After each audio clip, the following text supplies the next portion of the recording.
L'alimentation de rue, devenue partie intégrante du quotidien des populations. Dès 6 heures du matin, dans les coins de rue, les grillardins sont les premiers à s'installer. Viande de mouton ou de bœuf font partie du petit déjeuner de beaucoup de Gabonais. Alors, premièrement, il faut dire que, à vrai dire, ça aide les populations. Ça dépanne, c'est à moindre coût, c'est de proximité. C'est donc quelque chose de gagnant pour les consommateurs. Loin de l'aspect rapide et économique que peuvent offrir les différents commerces, un point en particulier nourrit l'inquiétude. Il s'agit de l'aspect hygiénique qui, pour certains, laisse souvent à désirer. Tout ce qu'on dépose sur la route, c'est exposé à la poussière. Bon, pour moi, je n'ai vraiment pas de mots, mais je dis c'est quand même dégueulasse. Les gens mangent n'importe quoi.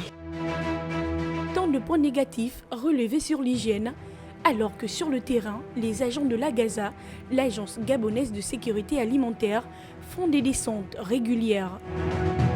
Alors, les contrôles se répartissent par zone, d'accord?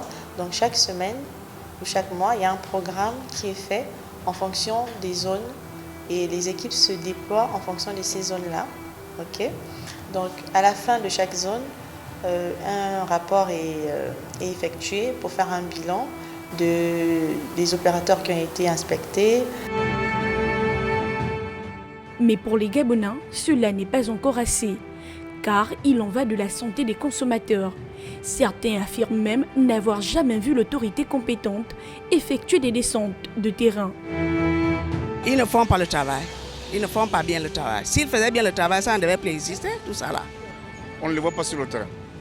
Peut-être que ça se passe sous la table, on donne un peu d'argent, terminé, puis on n'en parle pas. Les autorités doivent encore faire d'être plus sur le terrain pour regarder, sinon fermer, sinon interdire même à certains commerces parce qu'il s'agit de la santé publique. Selon l'AGASA, la santé et la sécurité alimentaire est une affaire de tous. Il y va donc du bien-être populaire que tout le monde mette la main à la pâte.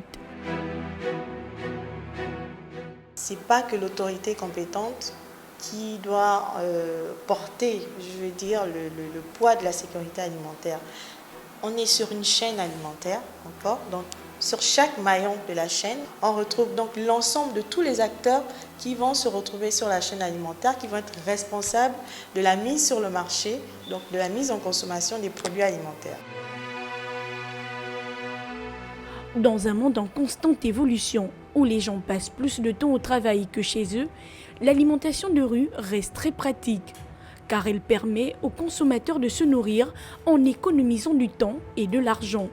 Toutefois, les populations appellent à plus de vigilance et de rigueur de la part des autorités de surveillance d'hygiène et de sécurité.